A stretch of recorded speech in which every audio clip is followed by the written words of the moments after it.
Bismillah, Assalamualaikum. Halo semuanya, teman-teman Pandu Amarta. Izinkan saya kembali membacakan kisah yang ditulis sendiri oleh Mas Pandu Amarta dalam judul Persimpangan Berdarah. Semoga bisa menghibur teman-teman Pandu Amarta di sini. Dan mari kita mulai kisahnya. Duk, duk, duk. Suara beduk masjid terdengar 3 kali. Menandakan waktu sudah menunjuk pukul 3 dini hari. Waktu di mana kebanyakan orang sedang terlelap. Tapi tidak bagi Pak Somad.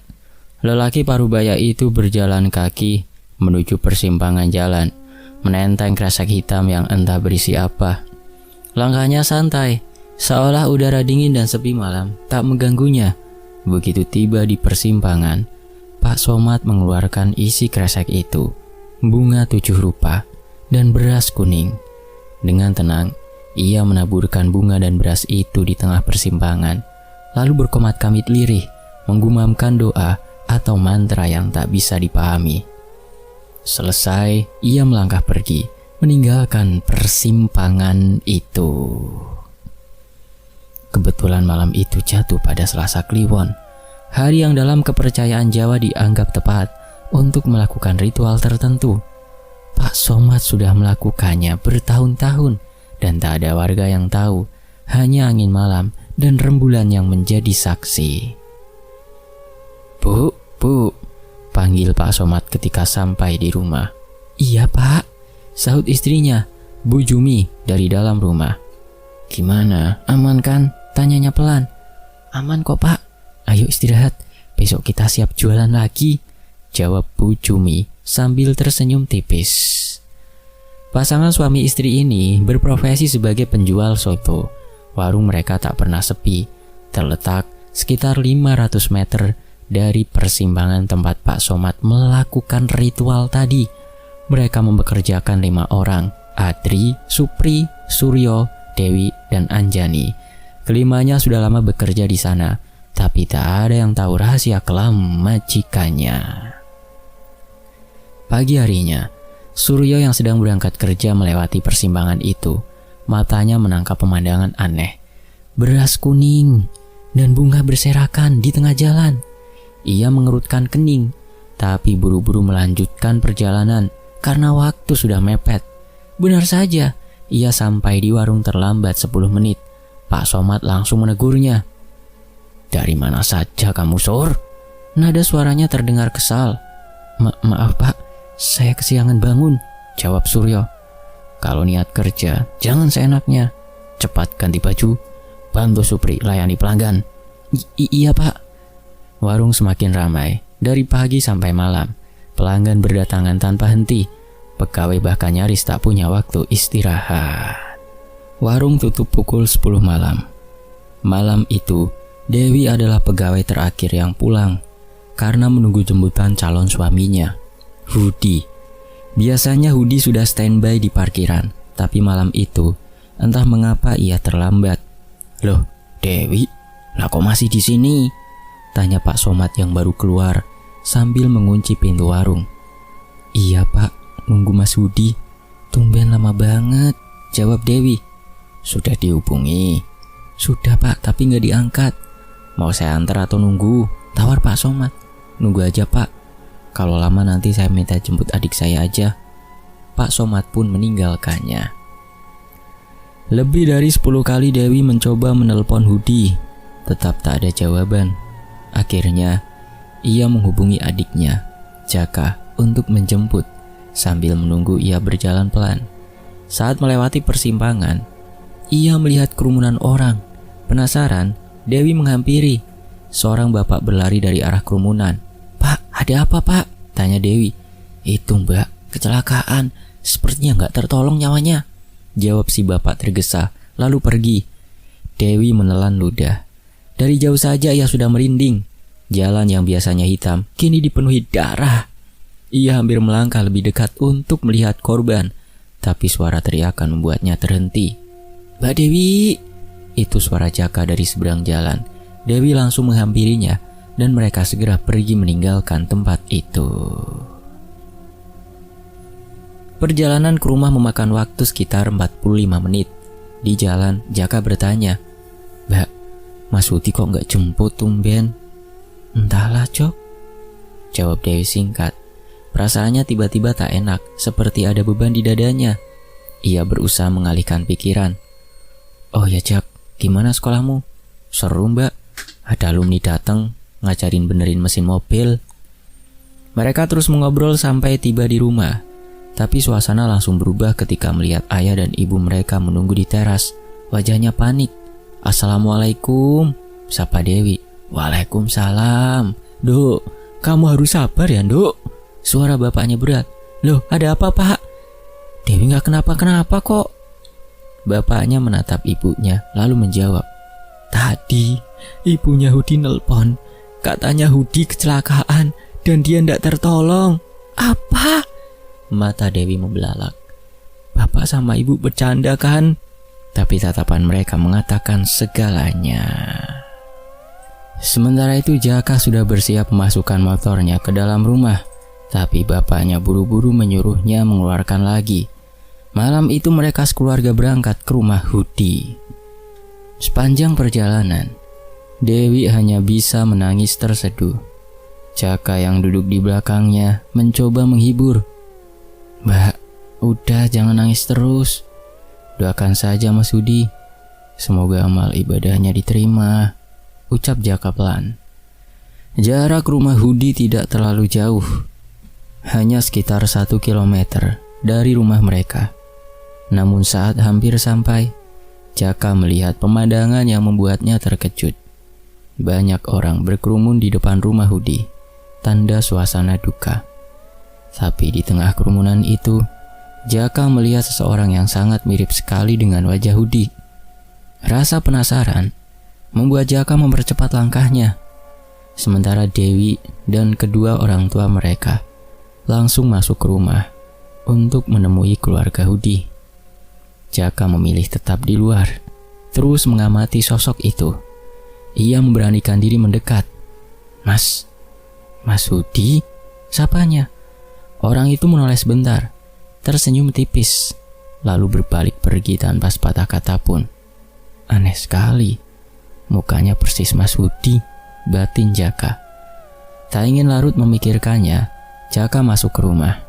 Di dalam, ia melihat jenazah Hudi yang masih terbujur kaku. Menurut orang tuanya, jenazah belum dimandikan karena menunggu kedatangan Ustadz. Tak lama Ustadz pun datang. "Assalamualaikum." "Waalaikumsalam, monggo kita mandikan dulu jenazahnya. Setelah itu kita kafani dan langsung makamkan."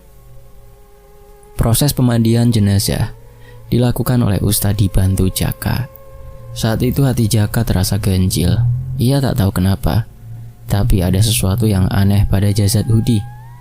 Ustadz yang memperhatikan perubahan ekspresi Jaka berucap lirih, "Mas, nggak usah dipikirkan.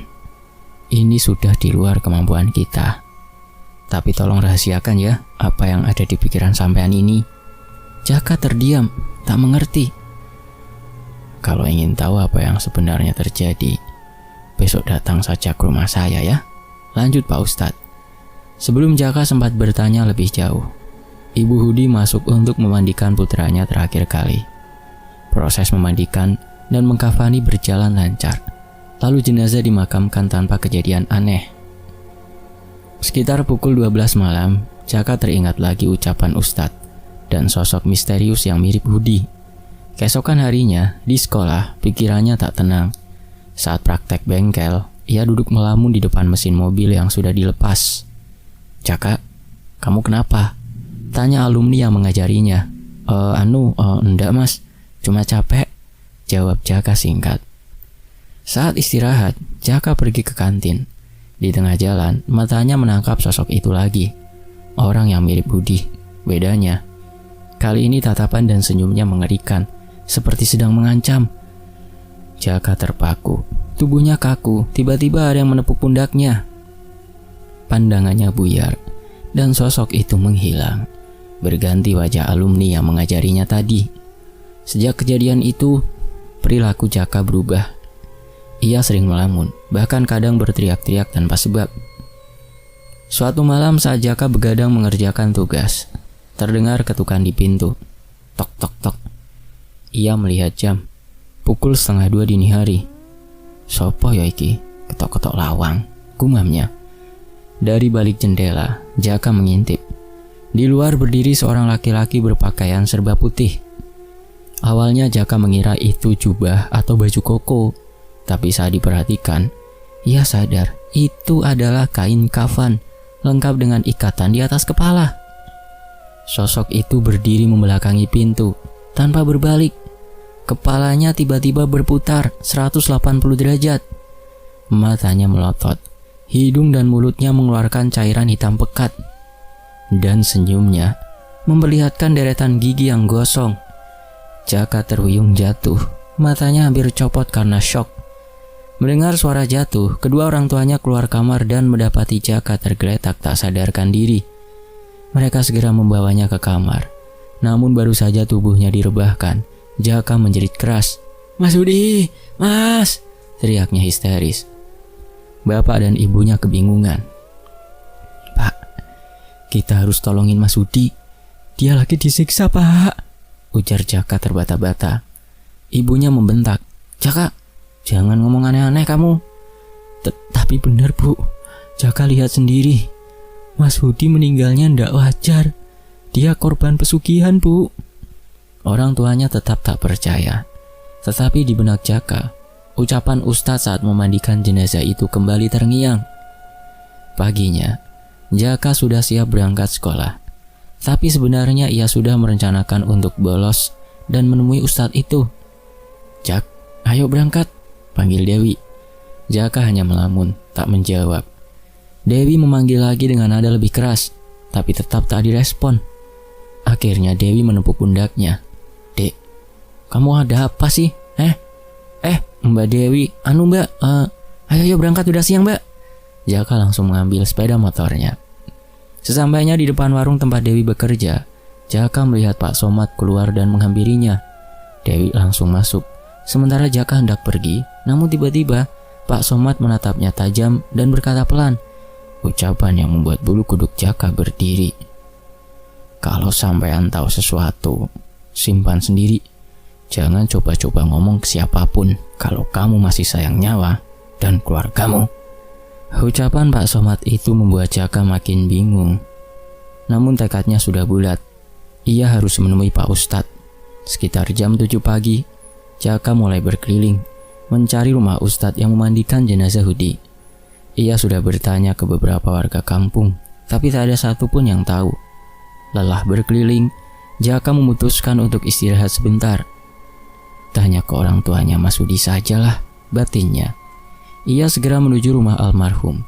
Sesampainya di sana, ia melihat Ibu Hudi sedang menjemur pakaian di samping rumah. "Assalamualaikum, Bu," sapa Jaka. "Waalaikumsalam." Jaka, dari mana? Lah kok kamu gak sekolah, Le?" tanya Ibu Hudi curiga. Bu, pulang pagi, Bu," jawab Jaka berbohong. Bu, saya mau tanya, rumah Pak Ustadz yang mandiin Mas Hudi kemarin itu di mana ya, Bu?" "Lah, kamu mau ngapain ke rumah Pak Mansur, Le?" Ini, Bu, tugas sekolah. Disuruh guru agama belajar mandiin jenazah."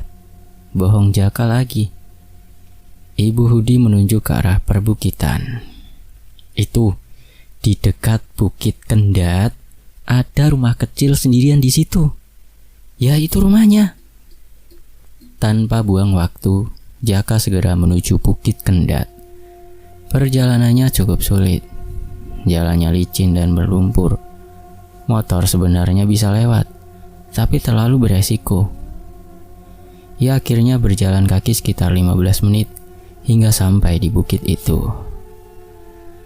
Benar saja, di samping bukit berdiri sebuah gubuk kecil.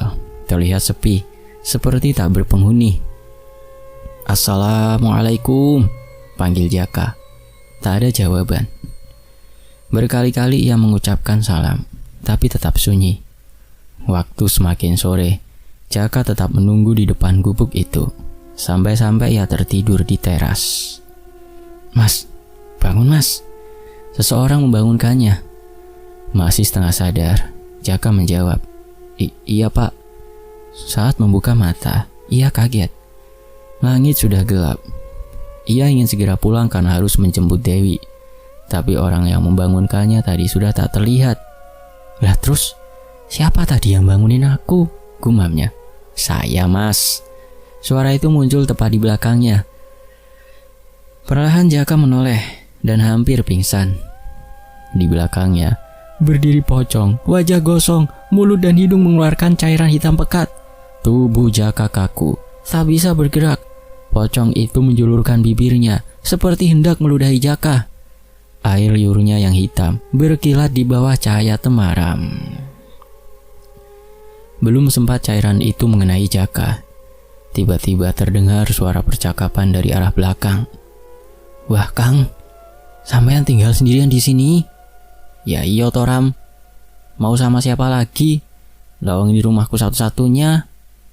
Kang, itu di depan rumahmu siapa? Ada pocong Kang, sepertinya mau meludahi dia. Mendadak angin kencang bertiup, tapi hanya mengarah ke pocong itu, seperti terpukul sesuatu. Sosok itu langsung menghilang. Loh mas, ngapain di sini? Suara seorang pria menyadarkan Jaka. Pak Ustadz, akhirnya ketemu juga. Saya seharian nunggu di sini pak, ucap Jaka lega. Kamu kan yang bantu saya mandiin jenazahnya Hudi toh? Nggih pak, saya mau minta tolong. Sudah 2 hari ini saya diteror pocong. Kemarin waktu pingsan, saya lihat Mas Hudi disiksa sosok buto. Jelas Jaka cepat. Sementara itu pria yang datang bersama Ustadz bertanya, Kang Mansur, kamar mandimu di mana? Lalu berjalan ke belakang tanpa menjawab kebingungan Jaka. Dialah Rama. Ustadz Mansur mengajak Jaka masuk. Malam itu, sambil Jaka masih memakai seragam sekolah, Ustadz mulai menjelaskan. Pocong yang kamu lihat itu adalah pocong Hudi. Dia mencari tumbal dan sasarannya sekarang keluargamu. Karena kamu sejak awal sudah curiga, maka kamulah target pertamanya. Tapi bisa saja keluarga atau warga lain jadi korban. Belum selesai bicara, pria bernama Rama yang tadi bersama Ustadz menyela. Kunci masalah yang sampai hadapi itu ada di mbakmu. Oh ya Jaka, kenalin, ini Mas Rama dari desa seberang, kata Ustadz Mansur. Iya pak, sudah kenal. Mas Rama ini alumni sekolah saya, jawab Jaka. Rama tersenyum tipis. Tenang aja Jak, aku punya teman yang sakti. Cuma pocong dan buto, itu kecil buat dia. Jaka lega mendengarnya. Setelah berpamitan mereka berjalan keluar dari tempat terpencil itu.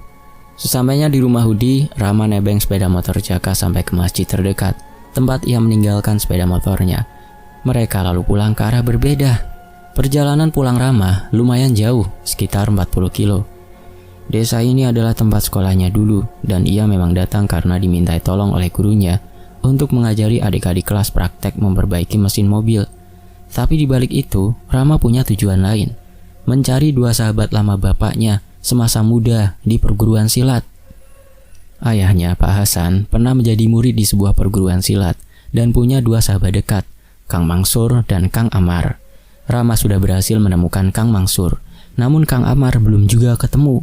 Kang Mansur sendiri mengaku tak tahu keberadaan sahabatnya itu. Rama tidak putus asa. Ia bertekad akan mencarinya setelah masalah Kang Mansur selesai. Masalah itu bukan perkara biasa. Dari keterangan warga, ada seseorang di sini yang bermain dengan ilmu hitam yang membuat mereka bingung. Orang tersebut dibantu oleh 2 sosok gaib yang mencarikan tumbal. Dan saat ini sasaran mereka adalah Jaka dan keluarganya. Malam itu, Jaka tidak langsung pulang. Ia menjemput Mbak Dewi terlebih dahulu. Jam sudah menunjukkan waktu pulang. Jadi ia memacu motornya dengan kecepatan tinggi. Saat melewati persimpangan, tiba-tiba matanya menangkap sesuatu. Membuatnya refleks, menarik rem depan terlalu keras. Motor oleng dan Jaka jatuh. Cepat-cepat ia bangun, menoleh ke tengah jalan mencari sosok yang dilihatnya. Tapi tak ada siapapun. Aneh, loh tadi jelas aku lihat ada kakek-kakek nyebrang kok. Ini kok ndak ada, gumamnya lirih. Ingatan tentang kecelakaan Mas Hudi kemarin di persimpangan itu membuatnya bergidik. Ia segera mengangkat motornya dan pergi. Tak lama kemudian, ia sampai di warung tempat Mbak Dewi bekerja. Tapi warung sudah tutup, lampu padam, tak ada siapapun. Jaka mengambil ponsel dari tasnya dan mencoba menghubungi Mbak Dewi. Tapi nomor itu tak bisa dihubungi. Ia memutuskan pulang. Sesampainya di rumah, ia langsung menuju kamar Mbak Dewi, kosong. "Kamu kenapa, Jak? Kok kelihatan panik?" tanya ibunya, Bu Hani. "Bu, Mbak Dewi belum pulang." "Lah, bukannya tadi pulangnya sama kamu? Kan kamu yang jemput." "Tadi di warungnya udah gak ada orang, Bu. Tak kirain udah pulang sendiri." Belum sempat mereka mencari jalan keluar, terdengar suara dari depan rumah. "Assalamualaikum." "Waalaikumsalam, ya sebentar," sahut Bu Hani sambil membuka pintu. Begitu pintu terbuka, Bu Hani langsung terperanjat. "Astagfirullah Dewi, ada apa dengan anakku ini, Mas?" serunya histeris. Seorang laki-laki berdiri di depan pintu, menggendong Dewi yang tak sadarkan diri. "Boleh saya masuk, Bu? Biar Dewi saya taruh di tempat yang nyaman dulu." Jaka menatap laki-laki itu dengan bingung. "Rama, bukankah tadi mereka berpisah di masjid dekat rumah Kang Mansur?" "Mas Rama, kok bisa? Tolong jelasin, Mas. Apa yang terjadi sama Mbak Dewi? Dan siapa sebenarnya Mas Rama ini?" Rama membaringkan Dewi di kamarnya, lalu keluar dan duduk di kursi ruang tamu. Ia menyuruh Jaka dan ibunya duduk. Tak lama, Pak Dani, ayah Jaka, keluar dari kamarnya. Ia menyalami Rama lalu duduk di dekat istrinya. "Baik, saya ceritakan yang sebenarnya. Kalau boleh tahu nama bapak dan ibu siapa?" tanya Rama. "Saya Dani dan istri saya Hani. Kalau ini anak saya Jaka.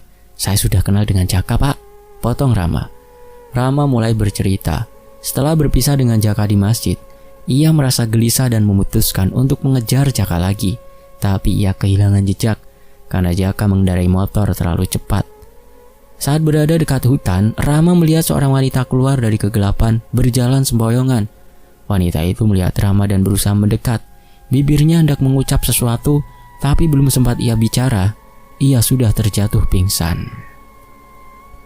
Rama segera menghampirinya dan terkejut saat menyadari wanita itu adalah Dewi.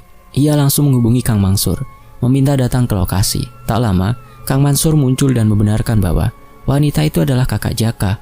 Kang Mansur lalu memberitahu alamat rumahnya dan Rama membawanya pulang. "Jadi kejadiannya begitu, Pak, Bu," ucap Rama. "Awalnya saya ke desa ini tuh cuma untuk memenuhi panggilan sekolah saya dulu. Tapi setelah bertemu Kang Mansur, beliau meminta saya membantu menyelesaikan masalahnya." Jaka menatap Rama tajam. "Masalah itu ada hubungannya sama kematian Mas Hudi dan keluargaku ya, Mas?" Rama terdiam sejenak. Sebenarnya ia tak ingin mengatakan yang sebenarnya, tapi pada akhirnya ia mengangguk. "Iya, Jak. Dan kalau bisa, mbakmu ini berhenti kerja sebelum semuanya terlambat." Sebenarnya Rama tidak ingin memberitahu masalah yang sebenarnya. Namun mau bagaimana lagi? "Memangnya kenapa, Mas? Apa yang salah dengan pekerjaan Mbak Dewi?" Jaka semakin penasaran. "Lihat saja nanti, tengah malam, kamu akan tahu sendiri, Jak." Rama kemudian bangkit dari duduknya. "Saya pamit pulang, Pak, Bu. Nanti kalau Dewi sudah sadar, jangan ditanya macam-macam dulu ya. Segera minumkan air ini, dan sisanya basuhkan ke wajahnya, lalu siramkan ke tubuhnya juga ya," pesan Rama sambil menyerahkan botol berisi air. Setelah itu, Rama beranjak pergi. Rama menuju ke persimpangan yang tadi membuat Jaka ketakutan. Ia mengamati sekitar dengan penuh waspada. Pandangannya tertuju pada sudut gelap di bawah pohon beringin besar. Dari sana, tampak sepasang mata merah menyala menatapnya. Rama mengangkat tangan, memberi isyarat agar sosok itu keluar dari kegelapan. Perlahan, muncullah makhluk tinggi besar. Kulitnya gelap, nafasnya berat. Jam tangan Rama menunjukkan pukul 23.45, sebentar lagi tengah malam. Tiba-tiba, keris di pinggang Rama bergetar hebat, seperti merespon kemunculan sosok itu. Rama langsung waspada. "Makhluk apa ini?" pikirnya. Sosok itu menyipitkan mata. "Siapa kau manusia? Pusaka itu sudah kuhancurkan ratusan tahun lalu. Suaranya berat dan penuh kebencian. Energi gaib yang keluar dari makhluk itu begitu besar. Namun Rama tetap tenang. Tak usah tahu siapa aku atau dari mana aku mendapatkan keris ini. Aku hanya ingin tahu siapa yang menyuruhmu melakukan semua ini. Makhluk itu tidak menjawab. Ia berbalik melangkah pergi. Rama belum sempat mengejarnya ketika terdengar suara dari arah barat. Assalamualaikum. Seorang laki-laki berbaju gamis putih dan berpeci muncul. Ia hanya mengamati Rama dari ujung kaki hingga kepala, lalu berjalan pergi tanpa sepatah kata, yang membuat Rama terkejut. Makhluk tinggi besar tadi, yang kini ia yakini bernama Brotokolo, mengikuti lelaki itu dari belakang. Dari kejauhan, mereka berdua menoleh, lalu tersenyum. Senyum yang begitu mengerikan. Di saat yang sama, telinga Rama menangkap suara lirih. Tolong, selamatkan saya. Rama mencari sumber suara. Ternyata lelaki berbeci itu menyeret rantai besi, dan di ujung rantai terikat sosok pocong. Dari pocong itulah suara minta tolong itu berasal. Apakah ini pocong Mas Hudi? Rama teringat cerita Kang Mansur. Tanpa ragu Rama melempar kerisnya ke arah rantai. Seketika rantai itu terputus. Pocong itu melayang dan menghilang entah kemana. Bajingan, ilmu apa yang kau pakai, Pak? Rama menatap tajam. Jangan ikut campur anak muda. Pergilah kalau masih sayang nyawamu. Jawab lelaki itu dingin. Ia kembali berjalan, diikuti Brotokolo di belakangnya. Rama hanya bisa menyimpan kerisnya dan meninggalkan tempat itu. Sekitar 15 menit setelah Rama pergi, Dewi tiba-tiba tersadar. Ia berdiri menatap kosong, lalu berjalan ke arah lemari. Tanpa alasan, ia membenturkan kepalanya ke lemari itu berulang kali. Duk, duk, duk. Pak Dani dan Bu Hani yang mendengar suara itu mengira tikus atau kucing di plafon. Namun suara itu semakin keras. Pak, suaranya dari kamar Dewi, ujar Bu Hani. Pak Dani segera membuka pintu kamar. Betapa terkejutnya ia melihat Dewi berlumuran darah. Darah segar mengalir ke wajahnya. Dewi, teriak Pak Dani. Bu, ambil air dari Mas Rama tadi. Bu Hani bergegas mengambil botol air yang ada di meja ruang tamu. Saat ia kembali, Pak Dani sudah memegangi Dewi yang meronta.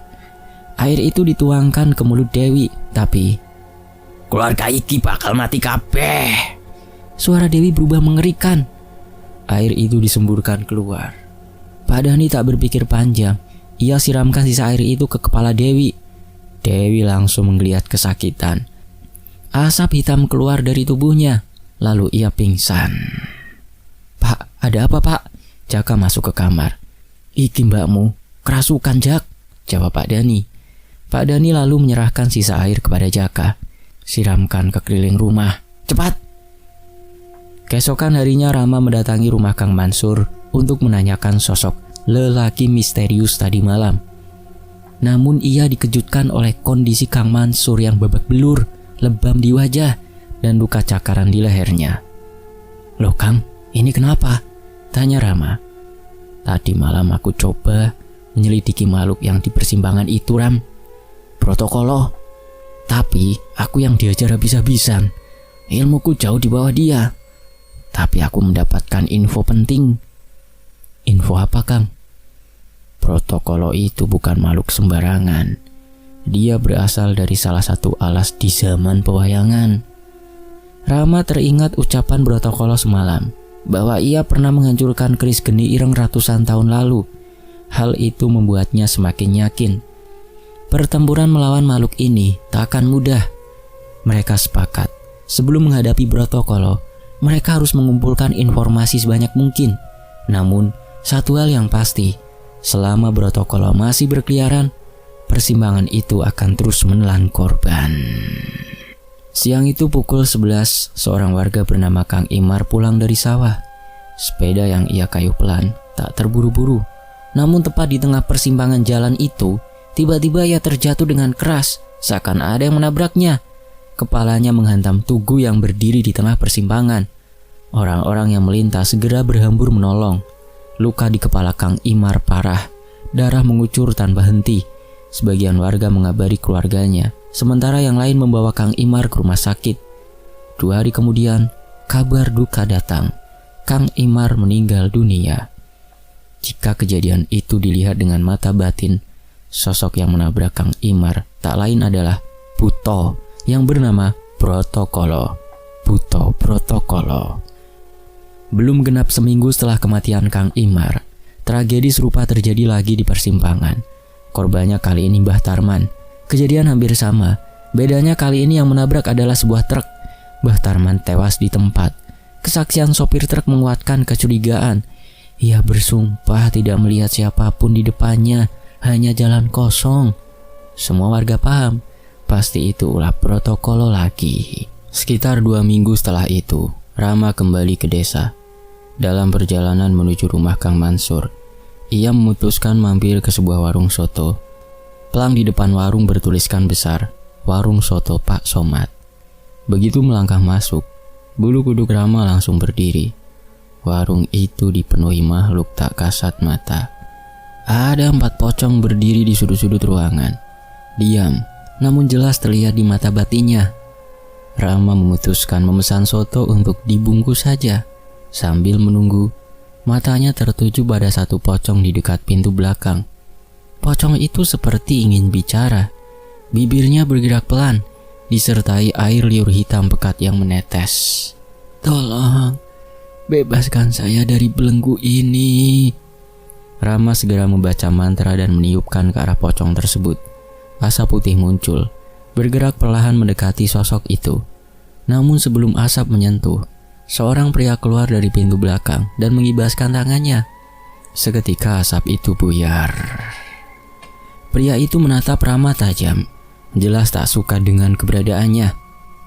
"Itu bukankah orang yang kutemui kemarin?" batin Rama. Tak lama pesanannya selesai.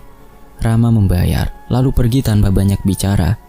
Dalam perjalanan ke rumah Kang Mansur, pikirannya mencoba menarik benang merah dari kejadian itu. Namun ia memilih menahan diri, tak mau gegabah. Sesampainya di rumah Kang Mansur, Rama terkejut melihat keadaannya. Luka-luka lebih banyak dari kemarin, bahkan ada sayatan dalam di lengannya. "Kapan Kang Mansur diserang lagi?" tanya Rama. "Menjelang subuh tadi, sosok Buto itu datang menantangku. Kalau aku tidak melawan, dia tetap menyerang. Tapi kali ini dia bawa pasukan. Untung saja matahari terbit menyelamatkanku," jelas Kang Mansur. Rama memutuskan untuk menginap malam itu agar bisa bertemu langsung dengan Brotokolo. Ia lalu mengeluarkan soto yang dibelinya tadi. Begitu plastik dibuka, mereka berdua terbelalak. Soto itu telah berubah menjadi cairan hitam penuh belatung. "Astagfirullah," desis Kang Mansur. Seperti dugaanku, benar.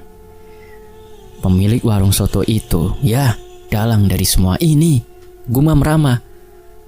"Kang Mansur kenal sama warung soto Pak Somad itu, pemiliknya, kenal gak?" tanya Rama. Kang Mansur mengangguk pelan. Raut wajahnya jelas mengerti apa yang dimaksud Rama. Mereka pun sepakat tidak jadi memakan soto itu, lalu mencari makanan lain. Setelah perut terisi, mereka mengamati warung Pak Somad dari kejauhan. Meskipun siang, pocong-pocong itu tetap berada di sana, seperti menjadi penjaga warung. "Mari kita pulang dulu, Kang. Aku sudah punya rencana," kata Rama. Di rumah, sambil makan, Rama menjelaskan. "Begini, Kang. Kalau memang Pak Somad dalangnya, nanti malam dia pasti menaburkan perantaranya di persimpangan itu. Kebetulan malam ini Selasa Kliwon, waktu yang tepat untuk ritual. Tugas Kang Mansur adalah meruat persimpangan itu, sementara aku menghadapi Buto jelek itu.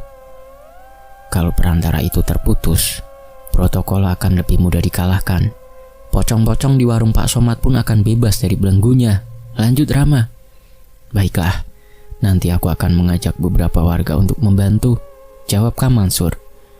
Mereka berdua hanya berharap setelah ini tidak ada lagi korban, karena semenjak kematian Mbah Tarman, hampir tiap hari ada saja yang celaka di persimpangan itu dan tidak sedikit yang berakhir meninggal. Kang Mansur memberitahu sekitar 5 orang warga untuk ikut dalam ruatan di persimpangan jalan itu. Tugas mereka sederhana, tapi penting, menjaga dan mengawasi siapa yang selama ini suka menaburi bunga dan beras kuning di sana. Rama sebenarnya sudah tahu siapa dalangnya, tapi tanpa bukti jelas, ia tak bisa bicara. 5 warga itu akan menjadi saksi mata. Salah satunya adalah bapaknya Mas Hudi.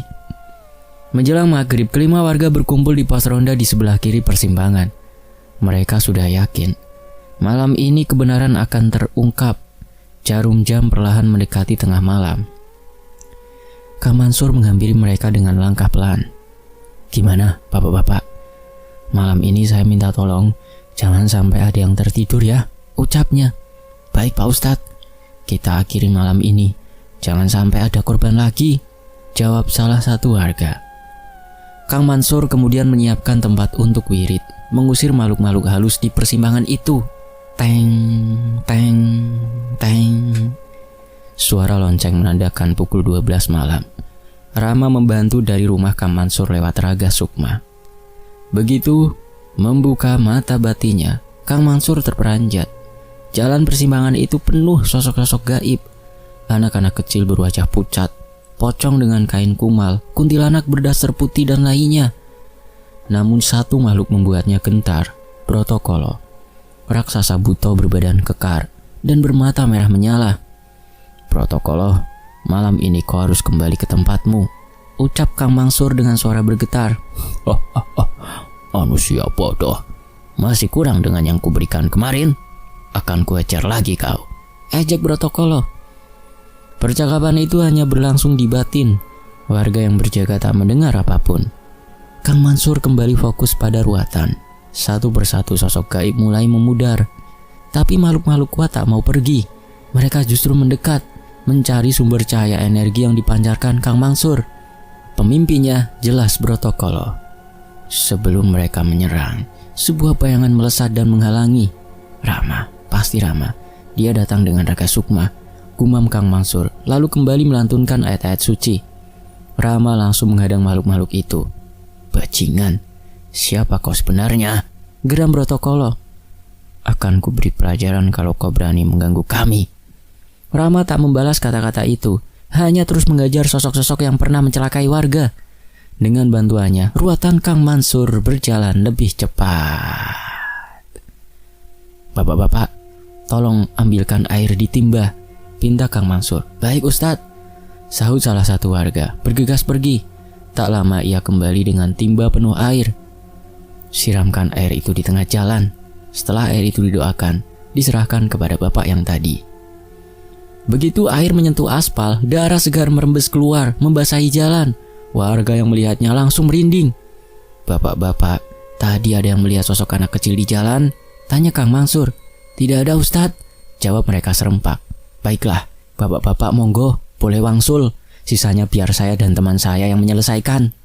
Warga saling pandang. "Lah, teman yang mana Pak Ustadz?" Mereka hanya melihat 6 orang di situ, tapi mereka paham maksud Kang Mansur. Meski tak bisa melihat, ada sosok lain yang ikut menjaga mereka malam itu. Satu persatu warga pulang, meninggalkan Kang Mansur dan Rama yang masih bertahan.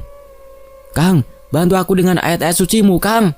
teriak Rama, kini berhadapan langsung dengan Brotokolo. "Sekarang akan kuberi pelajaran untuk kalian berdua," suara berat Brotokolo menggema. "Baik, mari kita bersenang-senang malam ini," balas Rama dengan senyum tipis. "Sombong sekali kau manusia.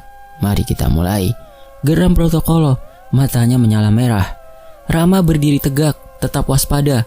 Kang Mansur di sampingnya tak lepas dari wirid, bibirnya terus bergerak lirih. Rama memilih tidak menyerang dulu. Ia tahu melawan lawan yang belum sepenuhnya ia ukur kekuatannya adalah kecerobohan. Keduanya saling berhadapan tanpa gerak, hening menegang. Tiba-tiba Brotokolo tersenyum, senyum aneh yang membuat bulu kuduk Rama berdiri. Ada firasat buruk. Ia bertanya dalam hati, apakah masih ada makhluk lain yang belum kuhabisi? Tak lama Rama merasakan sesuatu menetes di kepalanya. Apa ini? Hujan? Tapi aku kan sedang meraga sukma, gumamnya pelan. Tangannya meraih rambutnya yang basah. Begitu ia mencium aromanya, busuk menyengat. Ia langsung mendongak. 2 pocong dengan wajah membusuk melayang tepat di atasnya, siap menggigit leher. Rama refleks menghindar. Keris di tangannya terayun cepat. Seret! Leher salah satu pocong terpenggal. Kepalanya menggelinding di tanah. Tapi anehnya kepala itu bergerak sendiri, melayang, lalu menyatu kembali ke badannya. Rama tercengang. Belum pernah ia melihat makhluk seperti itu. Dan kini di belakang Brotokolo berdiri 4 pocong dengan wajah hitam legam. Mulut mengeluarkan liur pekat berwarna hitam. Sebelum bisa menghadapi Brotokolo, Rama harus menuntaskan mereka dulu. Tapi tidak mudah. Meski kepalanya dipisahkan berkali-kali, mereka selalu kembali utuh. Pertarungan menguras tenaga. Nafas Rama mulai berat. Langkahnya mundur, rencananya berantakan. Lalu dengan tangan kiri, Rama meraih sebuah topeng, warisan leluhur. Ia menempelkan di wajah sambil melafalkan mantra dari kitab kuno keluarganya. Sekejap, kekuatan mengalir deras ke seluruh tubuh. Api hitam di kerisnya membesar, menyala liar. Gerakannya menjadi sangat cepat. Rama mengangkat keris, menempelkannya di dahi, lalu mengucap mantra lain. Api hitam itu seketika berubah menjadi merah darah, menyala lebih panas. Tanpa menunggu, Rama melesat. Kurang dari 1 menit, keempat pocong itu sudah terguling di tanah. Tubuh mereka mengejang. Dari jasad-jasad itu, keluar cahaya berbentuk ruh manusia. Wajah-wajah penuh lega, seakan mereka baru saja dibebaskan dari belenggu panjang. Kang Mansur, tolong urus roh-roh itu supaya bisa pulang, seru Rama. Kang Mansur tak menjawab, tapi segera bergerak mengumpulkan roh-roh tersebut, melanjutkan wiridnya untuk dipulangkan ke alam yang sesungguhnya. Rama menoleh. Brotokolo kini tidak sendiri. Di sampingnya berdiri seorang pria yang sangat ia kenal. Dia, dugaanku benar. Ternyata dalam semua ini adalah kau. Suara Rama berat. Pria itu adalah Pak Somad. Sopo kowe? Apa urusanmu menggangguku? Bentak Pak Somad. Pak Somad, bertobatlah. Mencari rezeki dengan jalan ini tidak baik, Pak. Apalagi sampai mencelakai orang lain, ujar Rama tegas. Bocah cilik, sok menasihatiku. Ngerti apa kowe iki? Pak Somad murka. Dengan geram ia memerintahkan Brotokolo. Brotokolo, hancurkan saja dia. Brotokolo yang sedari tadi menahan diri kini melompat maju. Terjangan mautnya mengarah langsung ke Rama. Dengan tangannya yang begitu besar dan kekar. Rama yang sudah siap, dia sangat mudah menghindari serangan tersebut. Dengan kekuatan tambahannya, Rama sudah bisa mengimbangi Brotokolo. Apa cuma segini kemampuanmu? Teriak Rama mengejeknya. Manusia sialan. Lihat saja setelah ini akan kulumat kepalamu. Brotokolo tambah marah. Lihat saja akan kumakan hidup-hidup kau. Lanjut Brotokolo. Brotokolo kembali menyerang, tapi tetap saja Rama bisa menghindari serangan itu dengan mudah. Pada suatu momen, Rama lengah dan Brotokolo dari belakang melayangkan sebuah tendangan yang begitu keras dan cepat. Rama tidak sempat untuk menghindar dan krek. Telak tendangan itu mengenai punggung Rama. Terdengar suara tulang yang patah. Tetapi Rama masih tetap bisa berdiri karena Rama bertarung dengan bentuk raga sukma. Tapi nanti saat dia kembali ke tubuhnya sudah dipastikan dia akan mengalami luka dalam yang cukup parah. Setelah mendapatkan tendangan itu, Rama segera membalasnya. Dia tidak mau hanya main-main dengan sosok yang bahaya. Dengan cepat dan lincah Rama bergerak ke sana kemari dan sesekali menyayatkan kerisnya ke tubuh Brotokolo. Dengan kecepatan yang dimiliki Rama, Brotokolo menjadi kewalahan dan tubuhnya sudah banyak sayatan. Dan pada gerakan yang terakhir, Rama menyayatkan kerisnya di leher Brotokolo. Tetapi belum sempat melukai lehernya, Brotokolo memegang Rama dan langsung membantingnya ke tanah. Dan sekali lagi, terdengar suara tulang patah. Tapi Rama terus saja kembali berdiri. Dia seperti tidak merasakan apa-apa. Makhluk apaan dia ini? Padahal aku sudah menggunakan ilmu terkuatku, gumam Rama. Gimana caranya mengalahkan dia? Lanjutnya. Rama kembali melancarkan serangannya lagi. Dan tubuh Brotokolo sudah banyak api merah yang semakin membesar. Tetapi dengan usapan tangannya, api tersebut langsung padam. Gila, apinya langsung padam, ucap lirih Rama. Rama sempat berpikir keras untuk mencari cara mengalahkan Brotokolo. Tiba-tiba dari belakang ada yang menepuk pundaknya dan memberitahu sesuatu. Dia tidak bisa dikalahkan hanya dengan kekuatan yang masih segini, ucapnya. Dia bisa kembali ke asalnya hanya dengan terputusnya perjanjian dia dengan orang itu. Sambil menunjuk ke Pak Somad. Terima kasih. Saat Rama hendak mengucapkan terima kasih, tetapi sosok yang memberitahu itu sudah tidak ada. Rama tidak terlalu memikirkan siapa sosok tersebut dan dia kembali fokus kepada Pak Somad. Protokolo Rama abaikan dulu karena kunci utamanya ada di Pak Somad. Rama melepas topeng dan api di kerisnya kembali berwarna hitam. Dia berjalan mendekat ke Pak Somad. Pak Somad yang menyadari Rama mengarah padanya, dia begitu ketakutan. Tetapi Rama tidak semudah itu untuk mendekati Pak Somad. Protokolo tidak tinggal diam begitu saja. Karena dari tadi dia hanya menerima serangan dari Rama dan kali ini dialah yang melancarkan serangannya. Protokolo menyerang Rama dengan sangat bengis. Sekarang giliranku yang memberi pelajaran kepadamu manusia, dan akan aku lumat hidup-hidup kau, ucap Protokolo sambil mengayunkan tangannya. Karena Rama terlalu fokus kepada Pak Somad, serangan dari Protokolo tidak disadarinya. Tetapi bukan berarti Rama lengah.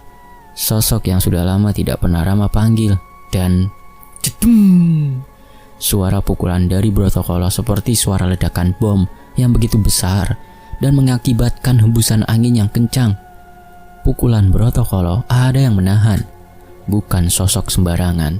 Dia adalah kera putih penguasa alas Wanamarta. Benar, dia adalah Hanuman. Hanuman menahan pukulan dari Protokolo dan langsung membalas pukulan itu dengan tendangan yang tak kalah dahsyat. Dan sosok kuat saling adu pukulan, tetapi Protokolo tidak sebanding dengan kekuatan Hanuman. Rama, kau fokus pada batu hitam yang menjadi kalung manusia itu, ucap Hanuman. Rama hanya mengangguk, mencoba mengerti apa yang diucapkan Hanuman. Dan Rama tidak pikir panjang lagi. Dia melesat ke arah Pak Somad yang dari tadi hanya mengamati dari jauh. Melihat Rama sedang mengarah padanya, Pak Somad mencoba melarikan diri. Tapi sangat sia-sia rencana itu, karena Rama sudah berdiri di belakang Pak Somad dan langsung menarik kalung dari leher Pak Somad. Hancurkan batu itu Rama, teriak Hanuman yang sudah di atas Protokolo sambil terus memukulinya. Rama dan keris yang dia genggam dengan kekuatan yang tersisa mencoba menghancurkannya. Saat batu itu berbenturan dengan keris geni ireng, ada retakan dari batu tersebut. Dari retakan itu sudah terlihat efeknya. Protokolo mulai melemah dan memudar, tapi belum sepenuhnya hilang. Rama sekali lagi mencoba menghancurkannya dan krak! Batu hitam itu pecah menjadi beberapa bagian. Protokolo tiba-tiba diam, tidak bergerak sama sekali. Hanuman berhenti menyerangnya dan Pak Somad tiba-tiba sudah tidak ada. Tubuh Protokolo seperti menjadi patung dan mulai muncul retakan, dan semakin lama retakan itu semakin membesar dan akhirnya pecah berkeping-keping. Akhirnya selesai juga, ucap Rama lirih. Hanuman kembali menghilang dan Rama pun kembali ke tubuhnya. Sedangkan Kang Mansur sudah berhasil menenangkan roh-roh tadi. Tetapi tiba-tiba kaki Kang Mansur bergetar. Kang Mansur mengambilnya. Terdapat sebuah panggilan tertulis sebuah nama di layar handphonenya. Jaka, kenapa dia menelponku?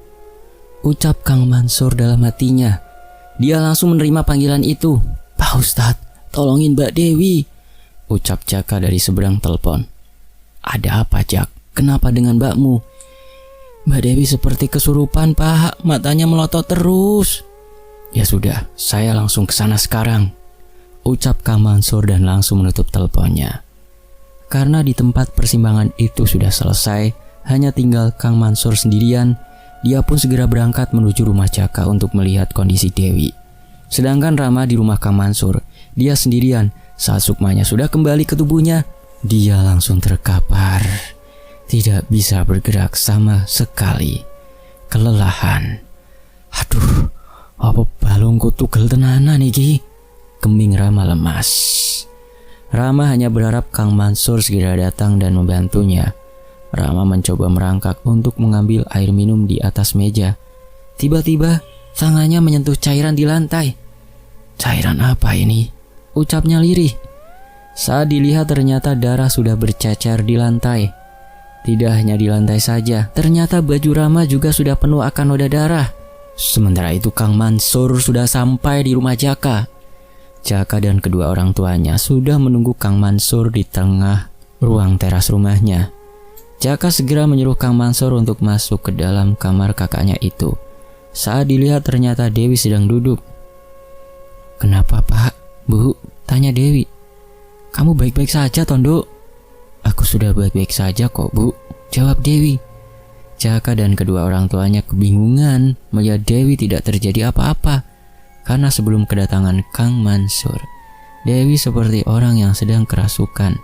Karena melihat Dewi sudah aman, tidak terjadi apa-apa, Kang Mansur pamit untuk segera pulang.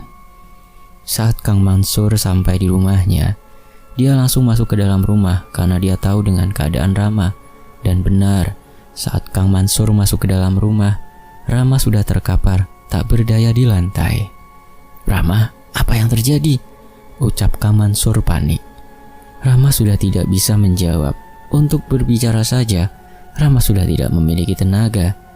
Kang Mansur segera membantu Rama dan dibaringkan di kasur. Kang Mansur juga segera ke belakang mengambil kelapa muda yang biasanya orang Jawa menyebutnya degan sebelum diberikan kepada Rama. Kelapa itu diberikan doa terlebih dahulu. "Ram, dombesek, minum dulu supaya lebih enakan badannya." Untuk meminum pun Rama harus dibantu. Dan Kang Mansur menyuruh Rama untuk istirahat di rumahnya terlebih dahulu. Mungkin 2-3 hari. "Ram, kamu di sini dulu aja ya, sampai tubuhmu benar-benar enakan. Nanti jika kamu sudah sembuh, akan aku kasih tahu di mana keberadaan Kang Amar. Tapi nanti setelah kamu sudah sembuh dulu ya." 4 hari kemudian, Rama sudah bisa berjalan, tetapi badannya masih sangat lemah. Saat pagi, Rama duduk-duduk di depan teras rumahnya Kang Mansur, dan ada ibu-ibu berangkat ke kebun. "Monggo Mas," sapa ibu-ibu tersebut. "Nggih Bu, ajenge teng kebon toh Bu?" basa-basi Rama. "Iya Mas." Di rumah Kang Mansur sangat asri dan sejuk. Saat pagi hari banyak sekali suara burung-burung berkicau dan terbang ke sana kemari. Dari dalam terdengar suara Kang Mansur. Rama," panggilnya. "Aku neng teras Kang," jawab Rama. "Loh, udah bisa jalan kamu?" "Kang, kasih tahu sekarang Kang, di mana keberadaan Kang Amar, teman Bapak?" tanya Rama. Kang Mansur sebenarnya tidak tahu keberadaan temannya itu yang bernama Amar. Tetapi Kang Mansur menyebutkan sebuah nama desa di daerah Pulau Jawa bagian paling timur. "Baik Ram, apapun keperluanmu bertemu dengannya, semoga membawa kebaikan," ucap Kang Mansur. Datanglah di salah satu desa yang bernama Desa Tegal Arum. Selesai. Saya Tony di Pandu Amarta, mohon maaf kalau ada salah kata. Sampai jumpa ya di kisah berikutnya. Wassalamualaikum.